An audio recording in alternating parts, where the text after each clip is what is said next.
and start on the oil cooler. We get the make sure I can get the right sides here put on, but these should go just like this, and then 2 bolts or 2 nuts go here, one here, one here. Same thing on the other side, and then this part goes through the mounting bracket on the car. So I'm gonna just loosely put these on there in case I gotta move it back and forth a little bit. But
I'm pretty sure there's no oil specs for this either.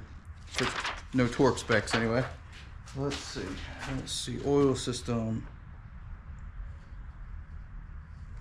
Sending unit, regular valve. Yeah, so there's no torque specs for this, which makes sense because it's just a mounting bracket, but I like to check just to make sure. Alright, so I went ahead and put the oil cooler mounting brackets on. As you can see, it just mounts on the inside, 2 nuts there. This stud's broke off, it's been broke off forever. And the same thing on this side here. So this will mount right here, and the other side will go just inside these lines here. And then the cooler lines will actually run back into there. Alright, so pretty straightforward. Install the oil cooler back in the car. Brackets go back up into place.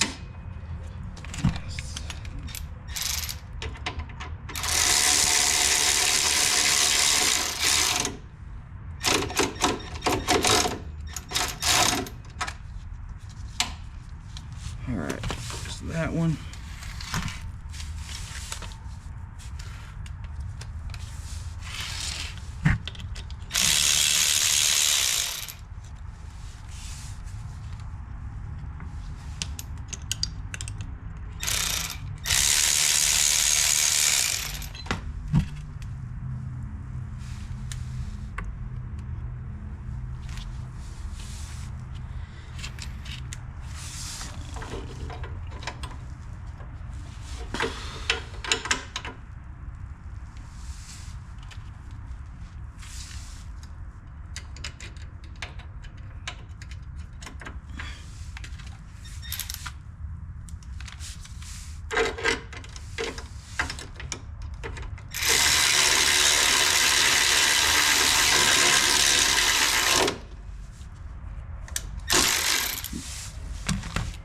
And you want to leave it just a little bit loose, that way you got a little bit of room to work when you're trying to actually put the oil cooler in. You can have a little bit of adjustment.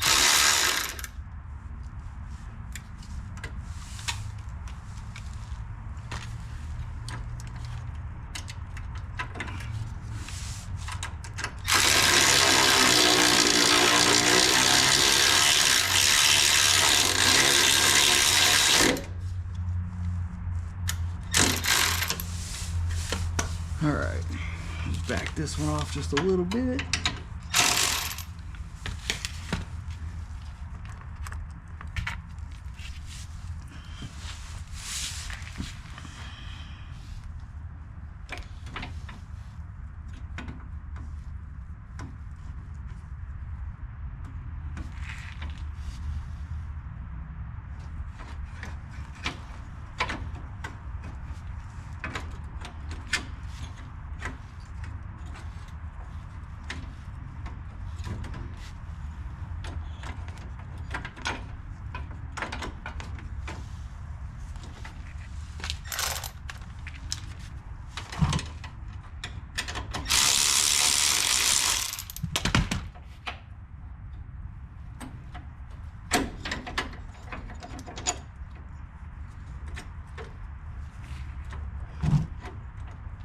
All right.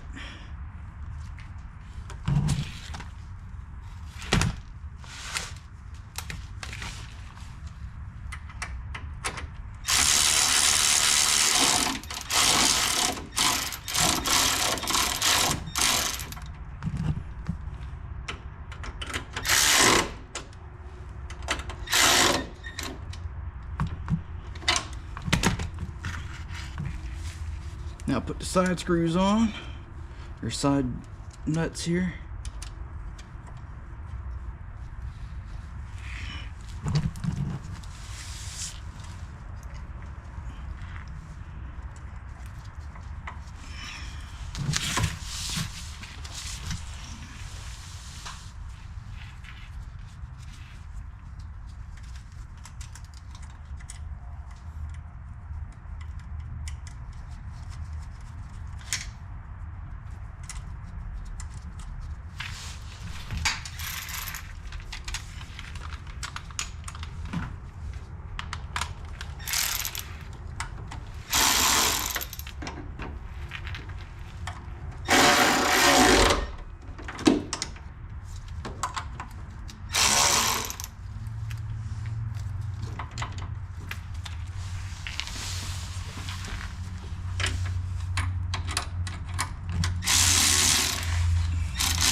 Everything's in there. Everything's tight. So that's all there is to it. Pretty straightforward and easy. And I'll run the one line goes from here and the other one goes up top here. So I'll unplug those once I get the motor back in and get everything, start hooking everything back up. So that's that piece of it.